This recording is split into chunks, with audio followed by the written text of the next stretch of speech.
எனது குழந்தைக்கு குர்ஆன் ஓத தெரியவில்லை என்றால் நான் ஒரு சரியான தந்தை அல்ல. எந்த ஊரில் குழந்தைகள் மதரசா சரியாக நடக்கலையோ அந்த ஊரின் வருங்காலத்தில் அல்லாஹ் பாதுகாக்கணும், மத மாற்றங்கள் நடக்கலாம். பரிசளிப்பு விழாவில் தான் பேசுறதுக்கு போய் உட்கார்ந்துருக்க, முதல் பரிசுன்னு கூப்பிடுறாங்க. 78 வயசு கிழவி எந்திரிச்சு வருது. அறுத்து போட்டாலும் சில பேர்த்துக்கு அரபி வர்றதில்லை. கல்யாண மாப்பிள்ளையா கொண்டு வந்து உட்கார வச்சுட்டு அஜர்த்து என்னென்னமோ சொன்னா இவன் என்னென்னமோ சொல்றான். அவர் அஷ்ஹது அல்லா இலாஹா இல்லல்லாஹு என்னென்னமோ சொல்றாரு. அல்ஹம்துலில்லாஹ் அவன் வாய்க்கு வரதெல்லாம் சொல்றான். என்னென்ன கடைசியில அவரு கபூல் செஞ்சீங்களாங்கிறார். கபூல் செஞ்சீங்களா அப்படின்னு கேட்டா இவன் கபூலுங்கிறது அரபி வார்த்தை. என்னமோ மிரண்டு போனவனோ என்னமோ திரும்ப அவர்கிட்ட கேட்கிறான் கபூல் செஞ்சீங்களாங்கிறான். நீ கல்யாணம் பண்றதுக்கு நான் ஏன்டா கபூல் செய்யணும்? نصلي ونسلم على الرسول الكريم أما بعد فقد قال الله سبحانه وتعالى في كلامه القديم والفرقان الحميد أعوذ بالله من الشيطان الرجيم بسم الله الرحمن الرحيم المال والبنون زينة الحياة الدنيا வல்லருள் என்றென்றும் நிறைவாக உண்டாவதாக. ஆமீன். அல்லாஹுவின் பேரருளால்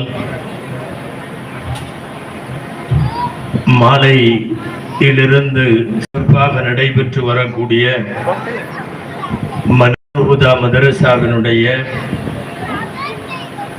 ஆண்டு விழாவில் தலைமை வகிக்கிற விழா தலைவர், மேடையில் வீற்றிருக்கக்கூடிய சமுதாய பிரமுகர்கள், சங்கைக்குரிய உலமா பெருமக்கள், மஸ்ஜிதுடைய மதரசாவுடைய ஊர் ஜமாத்தினுடைய நிர்வாகிகள், இந்த ஊரில் இருக்கிற மார்க்கம் சார்ந்த அமைப்புகளின் பிரதிநிதிகள், திரளாக வருகை தந்திருக்கிற பெரியோர்கள், அமைதியாக செவிமடுக்கிற தாய்மார்கள், உங்கள் அனைவருக்கும் என் ஆரம்பமான அஸ்ஸலாமு அலைக்கும் வரஹ்மத்துல்லாஹி வபரகாத்துஹ். அல்லாஹ்வின் பேரருளால் சிறப்பான முறையில் நடைபெற்று வருகிற மதரசா மனாருல் ஹுதா அநேகமாய் அந்த குழந்தைகளுடைய பெற்றோர்கள் எல்லாம் இங்கே வீற்றிருக்கிறீர்கள். இந்த ஊருடைய பாரம்பரியமான மதரசாவினுடைய 38வது ஆண்டு விழா, துவக்க விழா என்று போடப்பட்டிருக்கிறது. அநேகமாய் 30வது ஆண்டு விழாவாக இருக்க வேண்டும். 8 வருடங்களுக்கு முன்னால் இதே இடத்தில் பேசியதாக எனக்கு நினைவு. அன்பு சகோதரர் துபையில் இருக்கிற குத்தாலம் லியாக்கத் அலி அவர்கள், இது எங்களுடைய அந்த ஊருக்கு நான் மருமகன், நீங்க அந்த ஊருக்கு வந்தே ஆகணும்னு என்னை பிடிச்சி கூட்டிட்டு வந்தாங்க. அப்போது பேசினேன். இப்போது 38வது ஆண்டு துவக்க விழா. ஒரு குறுகிய நேரத்தில் உங்களோடு மதரசாக்கள் குறித்து, குழந்தைகள் குறித்து, பெற்றோர்கள் குறித்து, நடத்தப்படுகிற பாடங்களை குறித்து, இன்றைக்கு இருக்கிற குழந்தைகளினுடைய நாளைய எதிர்கால நாட்களை குறித்து சில விஷயங்களை உங்கள் செவிகளுக்கு சென்று சேர்க்க வேண்டும் என்கிற பேரவாவோடு தொடங்குகிறேன். துவா செய்கிறேன். எல்லாம் வல்ல அல்லாஹ் பயன் தரும் விஷயங்களை பேசவும், நாம் கேட்கவும், தொடர்ந்து அது குறித்து சிந்திக்கவும், வரும் நாட்களிலே செயலாற்றவும் எல்லாம் வல்ல அல்லாஹ் அருள் புரிவானாக. 4 மணியிலிருந்து 8:30 மணி வரையும் இங்க குழந்தைகள் நிகழ்ச்சி எல்லாம் நடந்திருக்கு. குழந்தைகள் அவங்களுக்கு தெரிஞ்சதை எல்லாம் வந்து ஓதுனாங்க, சூறாக்கள் சொன்னாங்க, பயான் பேசினாங்க, மனப்பாடம் நடந்ததை எல்லாம் ஒப்பிச்சாங்க, களிமா சொன்ன குழந்தைகள், மார்க்க விளக்கங்களை சொன்ன குழந்தைகள். நம்ம உட்காந்து பார்த்துட்டு இருக்கிறப்ப நாம நினைக்கலாம், இது என்ன பிரமாதம், சும்மா ஒரு குழுவல்லா சூறா வந்து அந்த புள்ள ஓதிட்டு போகுது அப்படின்னு நிறைய பேர் சாதாரணமா நினைக்கலாம். அப்படி கீழே உட்கார்ந்துட்டு இருக்கிற யாரையாவது மேடையில கூப்பிட்டு மைக்க கொடுத்தீங்கன்னு வைங்களேன், டோட்டலா நடுங்கி வேத்துருவார். ஒரு குழந்தை அதை பேசுகிற போது, சொல்லுகிற போது, ஓதுகிற போது ஊக்குவிக்க வேண்டிய கடமை நமக்கு உண்டு. இங்கேயும் கூட பரிசுகள் எல்லாம் கொடுத்து ஊக்குவிக்க இருக்கிறார்கள்.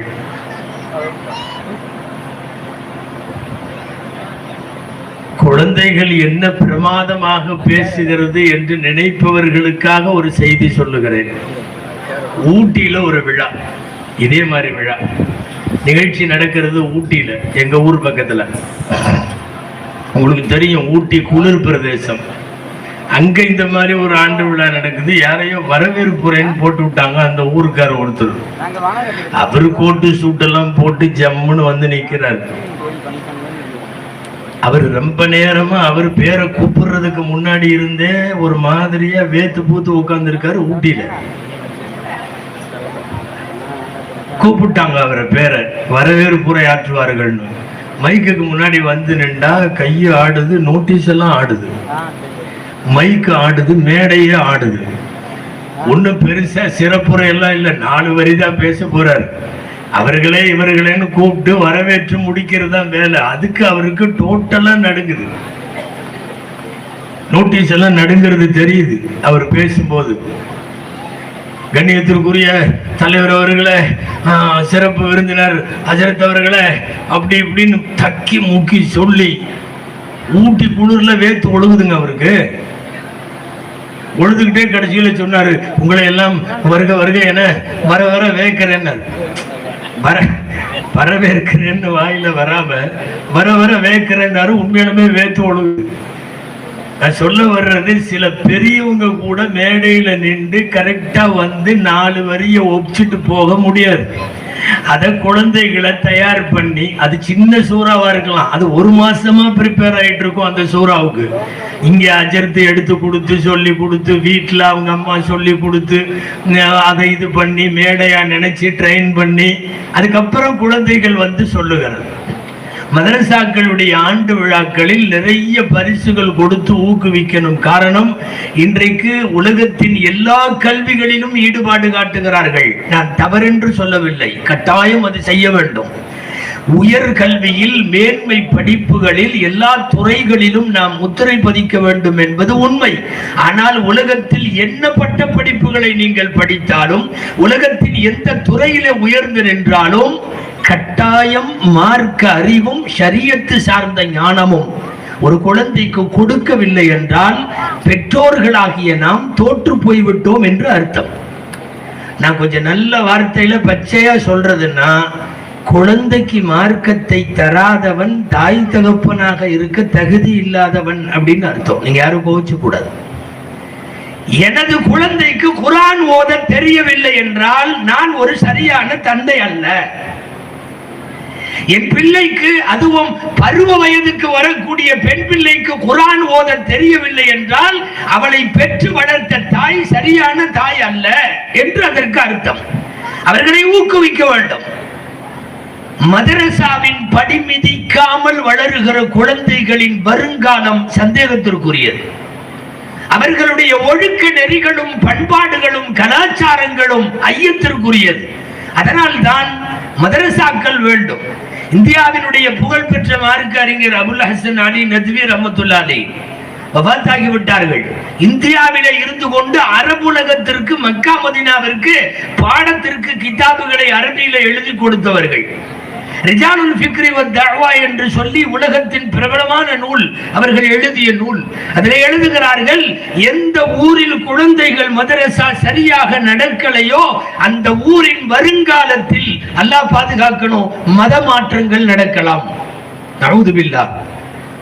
மார்க்கத்தை விட்டு வெளியே போகிற அவலம் வரும். காரணம், அஸ்திவாரம் சரியாக போடப்படவில்லை, அடிப்படையை நீங்கள் சரியாக போதிக்கவில்லை. அதனால் தான் சொல்லுகிறோம், மதரசா செல்லாமல் ஒரு குழந்தை இந்த ஊரில் வளரக்கூடாது. ஆசிரியர்களுடைய, நிர்வாகத்தினுடைய கடமை வருகிற குழந்தையை அன்போடு பாடமும் சொல்லிக் கொடுத்து பரிசுகள் எல்லாம் கொடுத்து ஊக்குவிக்க வேண்டும். இப்போ நிறைய ஆண்டு விழாக்கள்ல தங்க காசெல்லாம் பரிசு கொடுக்குறாங்க. இங்க கொடுக்குறீங்களான்னு தெரியல, பொருள் எல்லாம் கொடுக்குறீங்க. அந்த அளவுக்கு வானதி ராஜபுரத்துல வசதி இல்லைன்னா அப்புறம் வேற எங்க? தங்க காசுகள் எல்லாம் தருகிறார்கள். ராமநாதபுரம் மாவட்டத்தில் போனோப்பா, 1000 கேள்வியை குழந்தைகளுக்கு முதல்லயே கொடுத்து மனப்பாடம் பண்ண சொல்லி அதுல கொஸ்டின் ஆன்சர் போட்டி எல்லாத்துக்கும், குழந்தைகளுக்கு அல்ல, குழந்தைகள் இருந்து பெரியவங்க வரைக்கும். தங்க காசு 2 கிராம். ஆமா, இன்னைக்குள்ள ரேஞ்சில் அது வேற லெவல். அது 2 கிராம் தங்கம் ஃபர்ஸ்ட் பரிசு.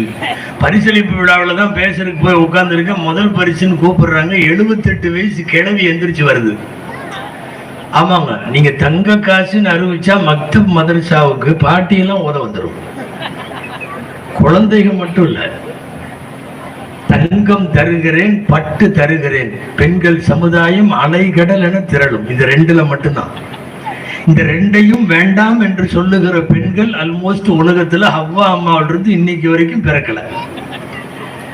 அந்த பரிசுகள் எல்லாம் கொடுத்து ஊக்குவிக்க வேண்டும்.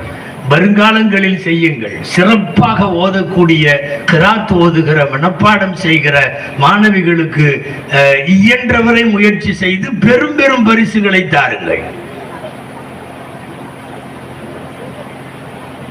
ஹாரூன் ரஷீத் பாதுஷான் ஒரு மன்னர் இருந்தார், கேள்விப்பட்டிருப்பீங்க. இஸ்லாமிய அரசர்கள்ல அப்பாசிய கலீஃபாக்களுடைய வரலாறுல ரொம்ப நேர்மையான கலீஃபா ராஷித். அவரு உலமாக்களை எல்லாம் கூப்பிட்டு வச்சு மஜ்லிஸ் நடத்துவார். கவிஞர்களை எல்லாம் கூப்பிட்டு வச்சு மஜ்லிஸ் நடத்துவார். பெண்களை எல்லாம் கூப்பிட்டு விட்டு மஜ்லிஸ் நடத்துவார். பெண்கள்கிட்ட எல்லாம் மார்க்க சம்பந்தமா கேள்வி கேட்பார். முன்னாடி பெரிய குடத்துல பானையில பொற்காசுகள் தங்க காசா இருக்கும். அப்படி அள்ளி அப்படி கையில கொடுப்பார். அரசர் கொடுத்தாருன்னா அவர் ரேஞ்சுக்கு தானே கொடுப்பாரு. நம்ம தான் 1 கிராம் 2 கிராம் கொடுக்குறோம். அப்படி அள்ளி கொடுப்பார். பானையில கையை விட்டு தங்க காசு அள்ளி தர்றாருன்னா ஊர்ல எந்த பொம்பளை இல்லாத வீட்டுல இருப்பாங்களா? எல்லாரும் மஜ்லிஸ்ல உட்கார்ந்துருக்காங்க. ஹாரூன் ரஷீத் பாதுஷா சொன்னாரு, நான் கேள்வி கேட்பேன், கரெக்டா பதில் சொல்லிட்டு அள்ளி கொடுத்துருவேன். ஆனா ஒரே கேள்விதான் கேட்பேன். முதல் பொம்பளைகிட்ட வர்ற வரிசையில அதுட்டையும் அதான் கேட்பேன், 2வது உள்ளவங்கள்ட்டையும் அதான் கேட்பேன், 3வது வர்றவங்கள்ட்டையும் அதான் கேட்பேன். ஆனா ஒரே பதில் சொல்லக்கூடாது, பதில் மாத்தி மாத்தி சொல்லணும்.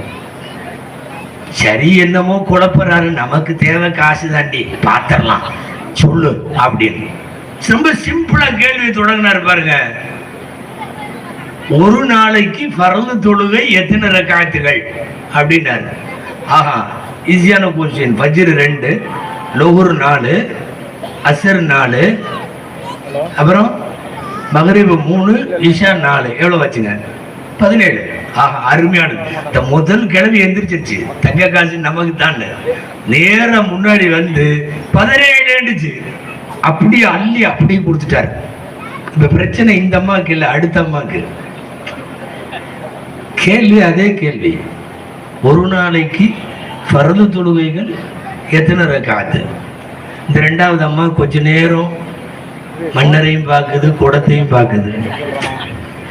தங்க காசு அள்ளி வேற கொடுக்குறாங்க நாடு. இதுல வேற இந்த கேள்வி கேட்கிறார். கடைசியில அந்த அம்மா சொல்லுச்சு 15. அரசர் அதிர்ச்சியாகி கேட்டார், எப்படி 15? நான் சொல்ற நாள் ஜும்மா நாள், 2 ரக்காத்து ஜும்மாவுக்கு. சரி, சமயோசிதமா பதில் சொல்லிருச்சுன்னு அள்ளி கொடுத்துட்டாரு. இதை விட பிரச்சனை 3வது வர்ற பெண்ணுக்கு. கேள்வி அதே கேள்வி.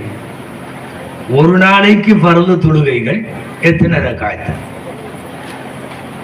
அதம்மா ரொம்ப நேரம் யோசிச்சுட்டு நின்று கடைசியில் அந்த அம்மா சொல்லிச்சு, ரொம்ப குறைச்சிருச்சு, 11.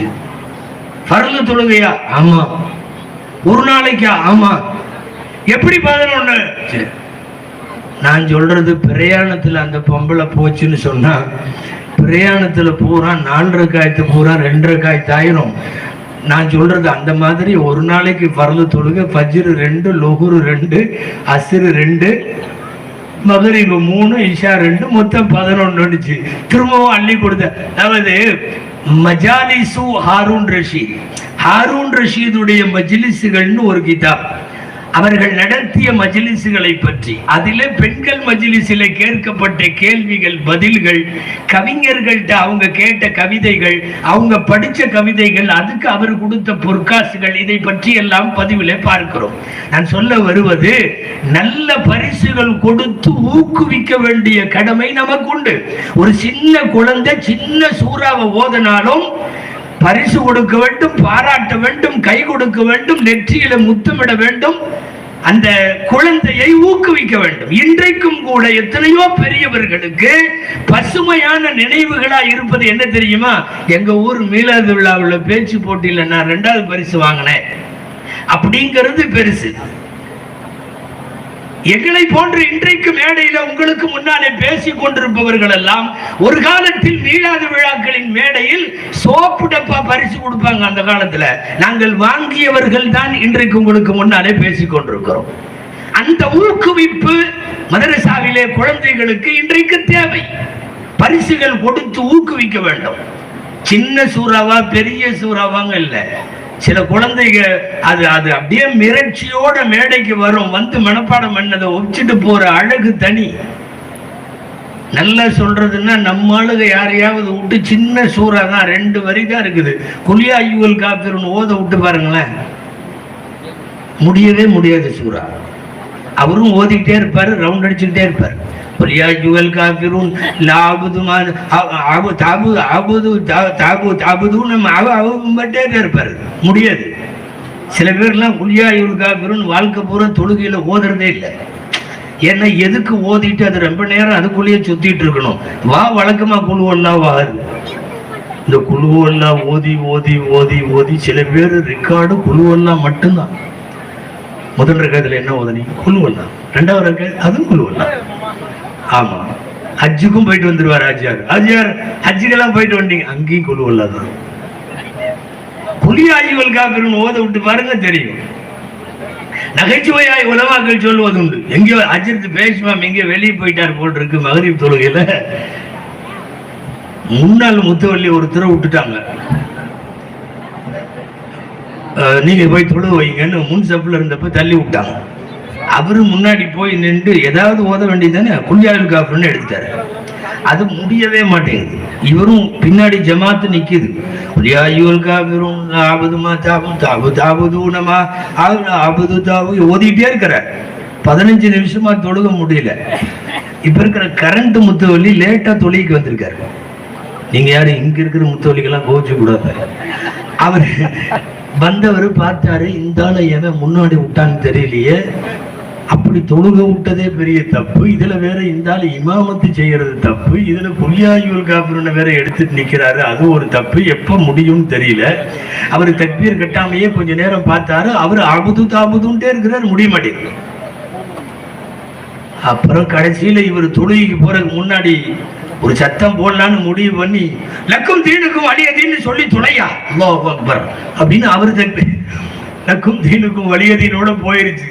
நான் சொல்றது பெரிய ஆளுகளுக்கு குலியாயுல் காஃபிருன்னு ஓத தெரியாது. இங்க இருக்கிற குழந்தை இன்னாத்தினா கல்கௌதர மனப்பாடமா சொல்லுதுன்னா தட்டி கொடுத்து ஊக்குவிக்க வேண்டிய பொறுப்பு நமக்கு உண்டு. அரபுகளை பொறுத்தவரை இன்றளவும் கூட அரபு நாட்டினுடைய உட்கட்டங்களில் குடும்பங்களில் இந்த பழக்கம் இருக்கிறது. எப்போ ஓத ஸ்டார்ட் பண்ணுவாங்க தெரியுமா? 4 வருஷம் 4 மாசம் 4வது நாள் மதரசால கொண்டு விட்டுருவாங்க. அரபுகள்ட்ட அந்த பழக்கம் இருந்தது. அது வரைக்கும் வீட்டுல அந்த தாய் தான் சொல்லி கொடுத்துட்டு இருப்பாங்க. பிஸ்மிகா முது ஆகியா அல்ஹம்துலில்லாஹ் அதாமனி வசகானி, இதெல்லாம் வீட்டுல தான் நடக்கும். 4 வருஷம் ஆயிருச்சு, 4 மாசம் ஆயிருச்சு, 4வது நாள் ஒரு நேரத்தில் தாபிஈன்களுடைய காலத்தில் அது ஒரு ஃபங்க்ஷனாவே நடக்கும் வீட்டுல. என்னன்னா, குழந்தை இன்னைக்கு மக்தபுக்கு போகுது, 4 வருஷம் 4 மாசம் 4வது நாள் முடிஞ்சு எல்லாம் வந்து துவா செய்யுங்க, எல்லாம் வந்து அன்னைக்கு அந்த பாடத்தை துவக்குவார்கள். 4 வருஷம் 4வது மாசம் 4வது நாள் தொடங்கினா 10 வயசுக்கு உள்ளேயே குர்ஆனை மனப்பாடம் பண்ணி முடிச்சிருவாங்க. நம்ம 14 வருஷம் 14 மாசம் ஆனாலும் மக்தபுக்கு வர மாட்டேங்கிறான், மக்தபுக்கே இல்ல. அறுத்து போட்டாலும் சில பேர்த்துக்கு அரபி வர்றதில்லை. கல்யாண மாப்பிள்ளையா கொண்டு வந்து உட்கார வச்சுட்டு அஜர்த்து என்னென்னமோ சொன்னா இவன் என்னென்னமோ சொல்றான். அவர் அஷ்ஹது அல்லா இலாஹா இல்லல்லாஹு என்னமோ சொல்றாரு, அல்ஹம்து இல்ல அவன் வாய்க்கு வரதெல்லாம் சொல்றான், ஒன்னுங்கிறான். என்ன கடைசியில அவரு கபூல் செஞ்சீங்களாங்கிறார். கபூல் செஞ்சீங்களா அப்படின்னு கேட்டா இவன் கபூலுங்கிறது அரபி வார்த்தை. என்னமோ மிரண்டு போனவனோ என்னமோ திரும்ப அவர்கிட்ட கேட்கிறான், கபூல் செஞ்சீங்களாங்கிறான். நீ கல்யாணம் பண்றதுக்கு நான் ஏன்டா கபூல் செய்யணும்? அரபி அறுத்து போட்டாலும் வர்றதில்லை. பெரிதானதற்கு பிறகு எனக்கு அரபி வரவில்லையே என்று ஏங்குவோர் உண்டு. இந்த ஏக்கத்தை நீங்கள் பகிரங்கமா ரம்ஜான்ல பார்க்கலாம். குர்ஆன் ஓத தெரிந்தவர்கள் புனித ரமலானில் பள்ளிவாசலுக்குள்ள வந்து குர்ஆனை எடுத்து தொழுகை முடிந்தவுடன் கொஞ்ச நேரம் ஓதுகிற போது ஓத தெரியாதவன் அங்கே கைசேதத்தோடு அமர்ந்திருப்பான். தயவு செய்து சொல்ற, பெரியவங்க எல்லாம் கூட கொஞ்சம் அஜர்த்திட்ட வந்து டைம் கேட்டு பெரியவங்க எல்லாம் ஓதிருங்க. அதுக்கான ஏற்பாடு இங்க இருக்கா? முதியவர்களுக்கான கபருக்கு போறதுக்கு முன்னாடியாவது நமக்கு குர்ஆன் ஓத தெரியணும். இவருக்கு குர்ஆன் ஓத தெரியாதுன்ற நிலைமையோட கபருக்கு போக கூடாது. கபருக்கு போக கூடாது. ஓத தெரிய வேண்டும். உன்னுடைய பேத்தி ஓதுது, பேரன் ஓதுறான், அப்புறம் நீங்க ஓதலைன்னா என்ன அர்த்தம்? அரபு மொழிக்குமான குர்ஆனுக்குமான நம்முடைய தொடர்பு என்பது இவ்வளவு விசாலமான காலத்திலும் கூட வளரலன்னா, முதல்ல எங்கேயாவது ஒரு ஊர்ல ஒரு அஜர்த்து உட்கார்ந்து ஓதி கொடுப்பாரு, யாரும் இல்லைங்களா. இன்னைக்கு தெருவுக்கு தெருவு மதரசாக்கள், ஒவ்வொரு ஊரிலேயும் நிறைய உலமாக்கள், பெண்களுக்கு பெண்களாக ஓதி கொடுக்கிற உஸ்தாதிபிகள் எத்தனை பேர் வந்து விட்டார்கள். இந்த காலத்திலும் கூட என் பிள்ளைக்கோ என் பையனுக்கோ குர்ஆன் ஓத தெரியவில்லை என்கிற குற்றச்சாட்டு அது பெற்றோர்கள் மீதான குற்றச்சாட்டு. அவர்கள் அதை சரியாக செய்யவில்லை என்று அர்த்தம். என்ன பாடுபட்டாவது அவர்களுக்கு அதை கொடுக்க வேண்டும். குர்ஆன் ஓத தெரியவில்லை என்கிற ஒரு பெரிய செய்தி அது. அல்லாஹ் குர்ஆனை உலமாக்களுக்கு அனுப்பல, பெண்களுக்கு அனுப்பல, எல்லாத்துக்கும் தான் அனுப்பிச்சிருக்கான். சில பேர் என்னமோ அவங்களுக்கு மட்டும் அது உள்ளதுங்கிற மாதிரி நமக்கும் அந்த டிபார்ட்மெண்ட்டுக்கும் சம்பந்தம் இல்லைங்கிற மாதிரி போறாங்க. குர்ஆன் உலகத்திற்கான ஒரு மெசேஜ். செல்போன்ல எவ்வளவு கூட்டத்துல உட்கார்ந்தாலும் ஒன் மெசேஜ் ரிசீவ்டு அப்படின்னு வந்த உடனே ஓபன் பண்ணிடுவார், டக்குன்னு ஓபன் பண்ணுவார். எவ்வளவு கூட்டமா இருந்தாலும் சரி, சமயத்துல அவன் ஏதாவது இங்கிலீஷ்ல அனுப்புவான், உனக்கு 75 கோடி விழுந்திருக்குது வந்து வாங்கிக்கோமா. அவன் ஏதாவது உடனே யார்கிட்டயாவது போய் கொடுத்து, இது மெசேஜ் ஒன்று வந்திருக்குது, இது என்னன்னு கொஞ்சம் பார்த்து சொல்லுங்க அப்படிங்கிறமா இல்லையா? குர்ஆன் என்பது ஒன் மெசேஜ் ரிசீவ்டு. இந்த மெசேஜ் உன்னோட இதுக்குள்ள வந்து ஒன் மெசேஜ் ரிசீவ்டுன்னு உனக்கு காட்டி 40 வருஷம் ஆச்சு, 50 வருஷம் ஆச்சு, 60 வருஷம் ஆச்சு, ஓப்பனே பண்ணலையே மெசேஜ, ஓப்பனே பண்ணலையே. அது விளங்கலன்னு யார்ட்டையும் போய் கேட்கவே இல்லையே. திருக்குர்ஆனை தலைமுறை தலைமுறையாய் கொண்டு போய் சேர்க்கிற மிகப்பெரிய மார்க்கத்தினுடைய சமுதாயத்தினுடைய முதுகெலும்புகளை போல உள்ளதுதான் மக்தபினுடைய மதரசாக்கள். எங்க ஊர்ல ஒரு ஆலிம் சார் சொன்னார், அநேகமா நடந்ததா இருக்கும்னு நினைக்கிறேன், அரபியே சுத்தமா தெரியாது, ஒண்ணுமே தெரியாது. தக்பீர் கட்டினாலும் நின்றுக்கு வர, அப்படி மடத்துல நின்றுக்கு வர, ஒன்னும் ஓத தெரியாது.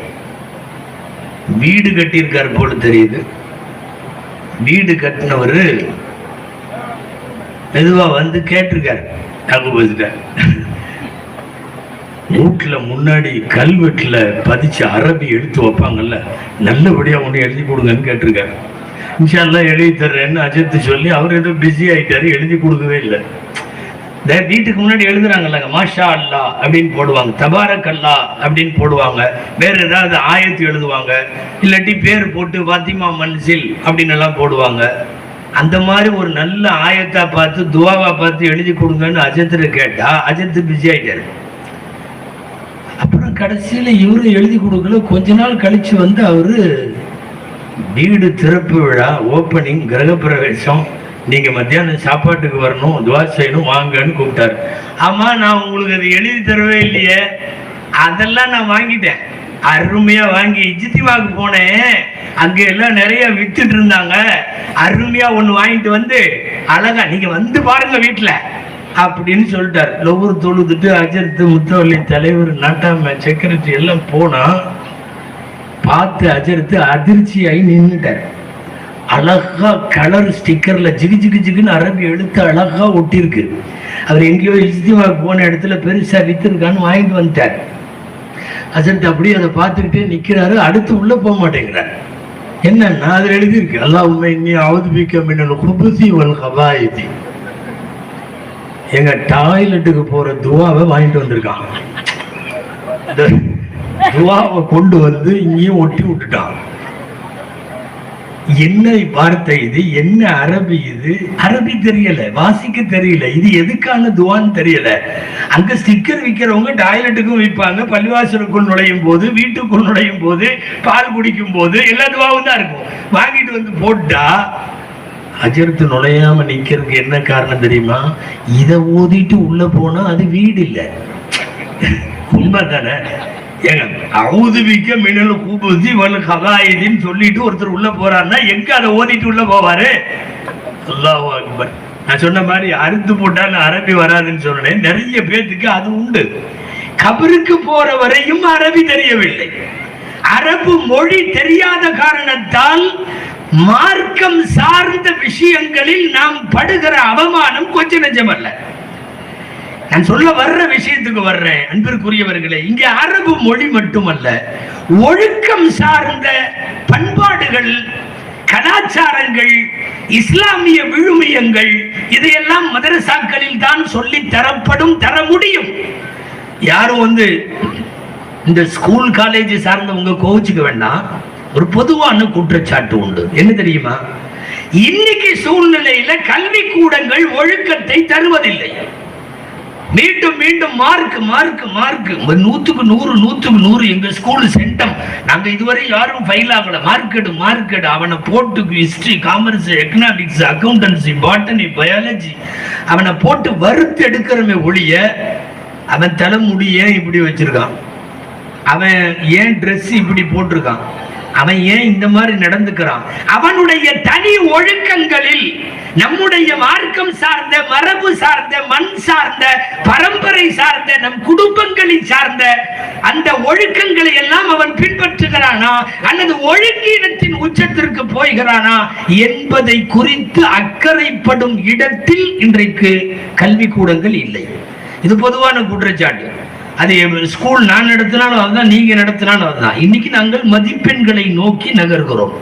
எங்களுக்கு தேவை 100க்கு 100 எடுத்தியா, 100க்கு 98 எடுத்தியா, நீ எப்படியோ போ, உன் தலைமுடி எப்படியோ, உன் லைஃப் ஸ்டைல் எப்படியோ, உன் ட்ரெஸ் கோட் எப்படியோ, நீ போற வர்ற பழக்கம், பேசுற பேச்சு எல்லாமே எப்படி எப்படியோ. இன்னைக்கு சில பேர் எல்லாம் மண்டையில முடி வெட்டுறான். அல்லாஹ் அக்பர். அது என்ன மாதிரி கட்டிங்னே தெரிய மாட்டேங்குது. விதவிதமா வெட்டுறானோ. சைட்ல பூரா கரைச்சு விட்டு மேல முள்ள மன்றிக்கு எந்திரிச்சு நின்ற மாதிரி நிக்குது. புஷ்னு ஒரு காடு வச்சிருக்கிறான். ஆமா, அவர் போலீஸ்காரர் விசாரிக்கிறாரு, ஏன் ஹெல்மெட் போடல? போட்டா இந்த முடி அமர்ந்துரும். அவன் தொப்பி போடுறதுக்கும் யோசிக்கிறான், ஹெல்மெட் போடுறதுக்கும் யோசிக்கிறான், அமர்ந்துரும். அது வந்து இப்படி எங்கேயோ நிக்குது. எவன் கண்டுபிடிச்சு அதை செஞ்சு தர்றான்னு தெரியல. அதுவும் பாருங்க, காத்தடிச்சாலும் அப்படியே நிக்குதுங்க. நல்லா வண்டியில போயிட்டு இருக்கிறப்ப திடீர்னு வண்டியை ஓரம் கட்டி நிறுத்தி கண்ணாடியில கரெக்டா நிக்குதான்னு பார்த்துட்டு திரும்ப எடுத்துட்டு போறான். இன்னைக்கு முடி வெட்டுறோம்னு வச்சுக்கிற, நம்ம சிரிக்கிறோம், நம்ம பையன் அதைத்தான் வெட்டியிருக்கான், வீட்டுல அதை ஏத்துக்கிறோம். ஊசி ஊசியா நிக்குது, சைடு பூரா கரண்டி இருக்கான். அதுக்கு என்னமோ பேரு சொல்றான். என்ன கட்டிங் அதுக்கு பேரு? பைக்கா, ஸ்பைக், என்னமோ சொல்றான். ஸ்பைக் கட்டிங்கிறான், ஃபயர் கட்டிங்கிறான், என்னென்னமோ சொல்றான். எந்த வாத்தியாராவது இந்த கட்டிங் வச்சுட்டு வந்தேன்னா நான் உன்னை உள்ள விட மாட்டேன், குரங்கு மண்ட மாதிரி இருக்குது, இந்த பனை மரத்தோட இதை சைட்ல பூரா சட்டியை சுரண்டி விட்டு மேல மட்டும் நிக்க வச்ச மாதிரி யாராவது சொல்றது உண்டா? நீங்கள் அடிப்படையாக குழந்தை மதரசாவில இருந்து ஒழுக்கம் தாருங்கள். அங்கு மார்க்கத்தை சொல்லுங்கள். முடி இப்படி, மீசை இப்படி, தாடி இப்படி, சவரம் இப்படி, குளிப்பது இப்படி, பெற்றோர்களின் பேணுவது இப்படி, சாப்பிடுவது இப்படி, உங்கள் விரிப்பு இப்படி, படுக்கை இப்படி, தூங்குவது இப்படி, எழுவது இப்படி, எல்லாம் சொல்லி தரக்கூடிய இடங்கள் மக்தப் மதரசாக்கள். நீங்க அதையெல்லாம் விட்டு போட்டு என் பையன் தானா திருந்துக்குவான, திருந்தவெல்லாம் மாட்டான். தானா கெடுவோர் தான் அதிகம். இன்னைக்கு உள்ள பசங்களுடைய லைஃப் ஸ்டைலும் அவங்க பேசுற பேச்சும் ஒழுக்கங்களை தருவது நிச்சயமாக மக்தப் மதரசாக்கள். சிலதெல்லாம் சின்ன வயசு மதரசால என்ன படிக்கிறாங்களோ அந்த ஒழுக்கம் மனசுல நிக்குது, காலம் பூரா நிக்குது. இல்லாட்டி இங்க உட்காந்து நாம இப்ப உட்காந்து எத்தனை பேர் வாங்கு துவாவையும் சாப்பாடு துவாவையும் மனப்பாடம் பண்ணிட்டு இருக்கிறோம். எனவே மதரசாக்கள் மேம்படுத்தப்பட வேண்டும். அது நல்ல முறையில வீரியமாக ஊக்கம் தரப்பட வேண்டும். ஒழுக்கத்திற்காக சும்மா வெறுமனே படிச்சு படிச்சு நிறைய பேர் பட்ட படிப்பு வாங்கியிருக்கான், ஒழுக்கம் இல்லாம நடக்கிறான். இதுக்கெல்லாம் பேர் நீ பெரிய நல்ல மனுஷன் அர்த்தமா? பேருக்கு பின்னாடி MA BA BTech MT PhD ஆட்டு லொட்டுன்னு எல்லாம் ABCD 26 எழுத்தும் அவன் பேருக்கு பின்னாடி இருக்கு. ரோட்ல நின்றுட்டு ஒண்ணுக்கு இருப்பான். எதையாவது ஒரு பொருளை வாங்கிட்டு நடு ரோட்ல திண்டுகிட்டே போவான். மேனர்ஸ்ங்கிறமல்ல, பிஹேவியர்ஸ்ங்கிறமல்ல. இதெல்லாம் என்ன? பேருக்கு பின்னாடி அத்தனை பட்டங்கள். படிப்பு என்று இருந்தால், கல்வி என்று இருந்தால் அது ஒழுக்கத்தோடு இருக்க வேண்டும். ஒழுக்கத்துடனான கல்வி என்பது மதரசாக்களில் தரப்படுவதுதான். நான் பிடிவாதமாக பேசுவதாக நீங்கள் நினைக்க வேண்டாம். சத்தியம் அதுதான். ஒழுக்கமும் கல்வியும் சேர்ந்து தரப்படுகிற இடம் மதரசாக்கள். அது குழந்தைகள் மதரசாவானாலும், பெரியவர்கள் மதரசாவானாலும், ஹிஃப்ஸ் பழக்கூடிய மதரசாக்கள் ஆனாலும், அரபிக் கல்லூரிகள் ஆனாலும், கல்வியை விட ஒழுக்கத்திற்கு முக்கியத்துவம். இந்த சமுதாயம் படிச்சவங்க, பட்டதாரி அப்படின்னா என்ன எதிர்பார்க்குது தெரியுமா? அவரும் ஒழுக்கமா இருப்பாரு. ஆனா அப்படி இருக்கா? இன்னைக்கு சமுதாயமே அதுதான் எதிர்பார்க்குது. நான் சும்மா ஃபார் எக்ஸாம்பிள் ஒரு சின்ன செய்தி உதாரணத்துக்கு சொல்றேன். ஒரு குறுகலான சந்து, இந்த மாதிரி ஒரு ரோடு அல்லது சின்ன சந்து, 2 வீலர்ல போறீங்க. யாரோ ஒரு அப்பாவே எப்படி நடந்து போயிட்டு இருக்காரு, இடிச்சிடுறீங்க அவர் மேல, தப்புன்னு இடிச்சீங்க. அந்த ஒரு அப்பாவி பாமரன் டபக்குன்னு திரும்புறாரு. இருந்தால் பார்த்தவொன்னே என்ன பார்த்தா படிச்சவ மாதிரி இருக்கேன் பாரு. இல்ல படிப்புக்கு இதுக்கு சம்மந்தம் இருக்கா? ரோட்ல போகும்போது சைக்கிள்ல இடிச்சிருக்காரு. திரும்பி என்ன வேணாலும் கேட்கலாம். பார்த்து ஓட்ட மாட்டியா, அதா இதா, உனக்கு எல்லாம் ஓட்ட தெரியுமா, மனுஷனா, என்னென்னமோ. பார்த்தா படிச்சவ மாதிரி இருக்கேன் பாரு. நீங்க உடனே அவன்கிட்ட இல்ல இதெல்லாம் எங்க சிலபஸ்ல வரலன்னு சொல்ல முடியாது. இல்ல நான் படிச்சதுல எனக்கு இதெல்லாம் வரல, நான் பாட்னி பயாலஜி எல்லாம் படிச்சேன், இதெல்லாம் படிக்கல சொல்ல முடியுமா? கல்வி என்றால் அது ஒழுக்கத்தோடு இருக்க வேண்டும். இல்லன்னா ஆடு மாடெல்லாம் பெற்று அதுக்கெல்லாம் படிக்கல. ஆனா அதுகள்கிட்ட கூட கரெக்டான ஒழுக்கம் இதெல்லாம் நிறைய பேர் நினைச்சுக்கிறாங்க. நிறைய தெரிஞ்சிருந்தா நமக்கு அறிவிங்க. நான் 100 புக்கு படித்து விட்டேன். படிச்சு என்ன பண்ண? உருப்படாமையில இருக்க. நான் 50 புக்கு படித்து முடித்து விட்டேன், 5000 பக்கங்கள் முடித்து விட்டேன், நான் இத்தனை பட்டம் வாங்கி விட்டேன். பட்டம் வாங்கியபடி வாழ்க்கை நெறிகளில் ஒழுக்கத்தோடு இருக்கிறாயா? The purpose of education is not information. ஒரு ஃபேமஸான ப்ராவர்ப் சொல்லுவாங்கல்ல, கல்வியினுடைய பர்போஸ் என்பது, நோக்கம் என்பது அதிக நாலேஜுக்கு பேரு கல்வி அல்ல. நான் இவ்வளவு படித்தேன், இத்தனை பட்டம் வாங்கி, இதுக்கு பேரு கல்வி அல்ல. கல்வி என்பது ஒழுக்கத்தோடு. நாலேஜ் எல்லாத்துக்கும் இருக்கு. ஆடு மாட்டுக்கு இருக்கு, நாய்க்கு இருக்கு, நரிக்கு இருக்குது, நண்டுக்கு இருக்குது. நம்ம நினைச்சுக்கிறோம் யாருக்கும் இல்லைன்னு. அதெல்லாம் நல்லா இருக்கு. கையில ஒரு குச்சியை வச்சுட்டு ஆட்டை கூப்பிட்டு பாருங்க, வருமானு பார்க்கலாம். கீழே கல்லை தூக்கி கல்லை கையில வச்சுட்டு நாயை கூப்பிடுங்க, வருமானு பார்க்கலாம். இவன் இங்க குமிறப்பவே அது அங்க பாஞ்சிரும். இவன் கல் எடுக்கலாம் வேணாம். இவன் ஏதோ கரிச்சீப்பு கீழே விழுந்ததுக்காக இவன் குனிவான். அவன் கல் எடுக்கிறதுக்கு தான் குனிறான்னு அப்படி ஓடுதல்ல. அது எவ்வளவு அட்வான்ஸா இருக்கு. நாம சொல்றோம் அதுக்கு அறிவு இல்லைன்னு. அதெல்லாம் கரெக்டா இருக்கு அறிவு. நம்மளுக்கு தான் அறிவு இதா போயிருது. ஆகாத சாப்பாட்டை கொண்டு வச்சு பாருங்க, அப்படி லேசா ஒரு ஸ்மெல் மட்டும் பண்ணும், மோந்து பார்க்கணும். பார்த்துட்டு நமக்கு இது ஒத்து வராது அப்படின்னு நிலந்துட்டு சாப்பிடாம போயிடும். நாம அப்படி பண்றோமா? நாம அப்படி மோந்து பார்த்து ஒன்றும் தெரியல, சரி பிஸ்மில்லாஹிர் ரஹ்மானிர் ரஹீம் உள்ள நாக்கில் வச்சு பார்த்து சாப்பிட்டு உள்ள அனுப்பி 3 நாள் பேதியாகி அதுக்கப்புறம் தான் நாம ஸ்டாப் பண்ணுவோம். ஒரு ஸ்மெல்லுல ஆடு மாடு நாய் பூனை நரி எல்லாம் கரெக்டா பண்ணிடும். நாலேஜ் என்பது வெறுமனே அறிவு சார்ந்ததுதான் என்றிருந்தால் நம்மை விட விலங்குகள் எவ்வளவோ மேல். ஒரு ஆட்டை கொண்டு நிறுத்தி அடின்னு அடிச்சு ஒரு 1/2 கிலோ இறைச்சி வச்சு சாப்பிட சொல்லுங்க, சாப்பிடுமா? இளதலை வச்சாதான் சாப்பிடும், இறைச்சி சாப்பிடாது. ஒரு சிங்கத்தையோ புளியவோ கொண்டு கட்டி போட்டு அடிச்சு இளதலைய போட்டா அது சாப்பிடுமா? புலி பசித்தாலும் திங்காது. என்ன அடிங்க தில்லது, ஏன்னா அதுக்கு தெரியும் நமக்கு இதுதான் ஒத்து வரும், நமக்கு அது ஒத்து வராது. நாம சொல்றோம் அதுகளுக்கு அறிவு இல்லைன்னு. இப்ப யாருக்கு அறிவு இல்லைன்னு தெரியல. ஒரு சின்ன உதாரணம் சொல்லிட்டா, நம்மளுக்கு முன்னாடி சுகர் பேஷண்ட்டுக்கு முன்னாடி ஸ்வீட்டை கொண்டு வந்து வைங்க, பிஸ்மில்லான்னு முதல்ல அவர் தான் எடுப்பார். இந்த சுகர் இல்லாதவன்லாம் கூட லேட்டா எடுப்பான். இவரு வண்டி வண்டியா சுகர் வச்சிரு. ஆச்சியார் உங்களுக்கு சுகர் இருக்குது, ஏற்கனவே 300, ஒரு அரை மாத்திரையை கூட்டிக்கலாம் ஆசிரியர். இப்போ மோந்து பார்த்துட்டு நமக்கு இது ஒத்து வராதுன்னு போகிற ஆடு மாட்டுக்கு அறிவு குறைவா, இல்ல இந்த எடுத்து ஆகாதுன்னு தெரிஞ்சும் வாயில போடுறோம்ல நமக்கு குறைவா? நான் சொல்லுவது கல்வி என்பது வெறும் படிப்பு அல்ல, வெறும் அந்த கோர்ஸ் மட்டுமல்ல, எனக்கு இவ்வளவு தெரியும் என்பது மட்டுமல்ல. ஒழுக்கம் வேணும். நம்மளை விட எவ்வளவு அட்வான்ஸ் நாலேஜுகள் மிருகங்கள் வைத்திருக்கிறது தெரியுமா? ஹரி தையப் சாப் பெரிய மார்க்க அறிஞர் ஒரு இடத்துல எழுதுறாரு, ஒரு கிராமத்துல நடந்த செய்தி எழுதுறாரு. நான் இதை சொல்லி நான் நிறைவுக்கு வருகிறேன். அன்பிற்குரியவர்களே, ஒரு கிராமம், குரங்குகளுடைய சேட்டை ரொம்ப சேட்டை. மலை மேல இருந்து இறங்குதான் காலையில, பூரா குரூப்பா இறங்குது குரங்கு. தனியா எப்பவுமே வராதுங்க, 2-3 பேர்த்தோட தான் வரும். அப்படியே குரூப்பா வர வேண்டியது, அதை திங்க வேண்டியது, இதை இழுக்க வேண்டியது, அங்க பாய வேண்டியது, குழந்தைய துரத்த வேண்டியது, ஒரே தொந்தரவா போச்சு. ஊர்ல உட்காந்து எல்லாம் மஷூரா பண்ணி இந்த குரங்குக்கு இது பண்ற குறும்புக்கு ஏதாவது ஒரு முடிவு செய்யலான்னு மஷூரா.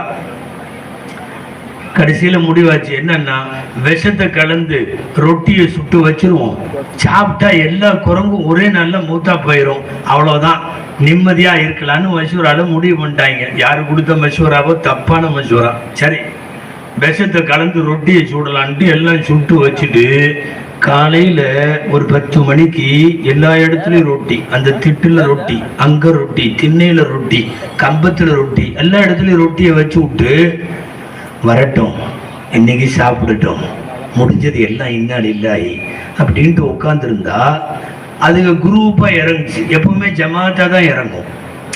ஒன்னா இறங்குச்சு பாருங்க.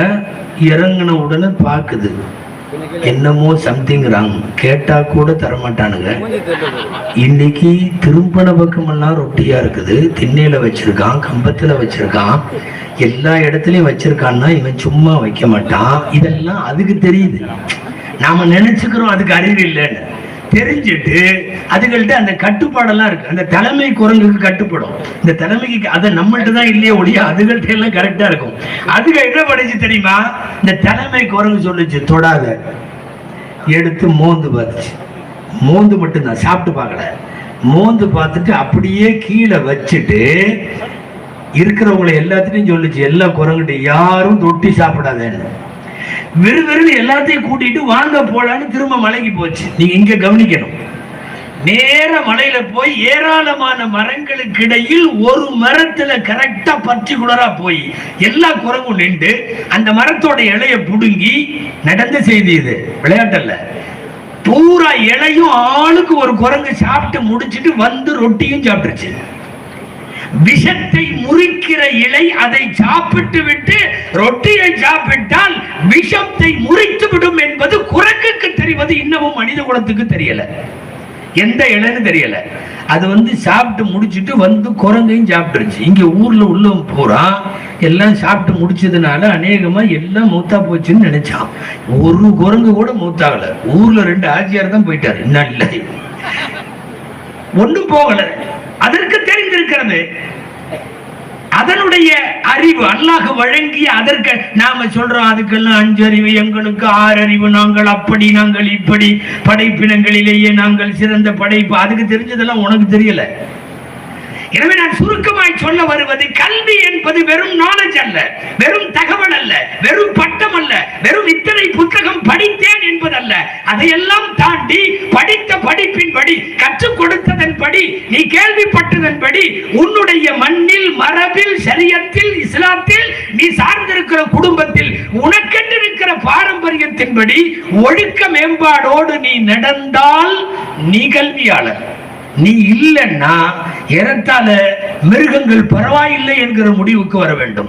நான் சொல்ல வந்ததை சொல்லுகிறேன். நண்பருக்குரியவர்களே, எந்த காலத்திலும் மதரசாக்களுடைய கல்விகளை மட்டும் உங்கள் குழந்தைக்கு அது மிஸ் ஆகக்கூடாது. இது பெரும்பாலும் இதுக்கு கவனம் அதிகமா செலுத்தாததுக்கு ஒரு காரணம் உண்டு. இதை ஃப்ரீயா கொடுக்கறதுனால. இதுக்கே ஏதாவது ஒரு 50,000 60,000 ஃபீஸை போட்டிருந்தா வரிசையில் நிற்பாங்களோ என்னமோ தெரியல. அந்த மாதிரி உள்ள காலேஜுகள் எல்லாம் வரிசையில் நிற்கிறாங்க. 1 லட்சம் 2 லட்சம் எல்கேஜிக்கு ஃபீஸ் வாங்குற இடத்துல காலையில பல்லு விளக்காம கூட போய் வரிசையில் நிற்கிறாங்க. மதரசா அது அவ்வளவுதான். என்னன்னா ஃப்ரீ ஆஃப் காஸ்ட். பொதுவாகவே ஒன்று உண்டு, நான் உங்கள் சிந்தனைக்காக சொல்லுகிறேன்.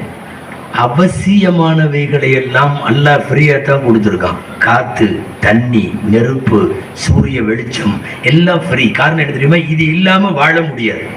எதுவெல்லாம் வாழ்வாதாரத்திற்கு அவசியமோ அதை ரப்பு ஃப்ரீ ஆஃப் காஸ்ட்ல கொடுத்தான். அதனால் தான் மதரசாக்களில், அரபிக் கல்லூரிகளில் கல்வி இலவசமாக தருகிறோம். அவசியமானதெல்லாம் காசு இல்லை, அனாவசியமானதெல்லாம் உலகத்துல காசு.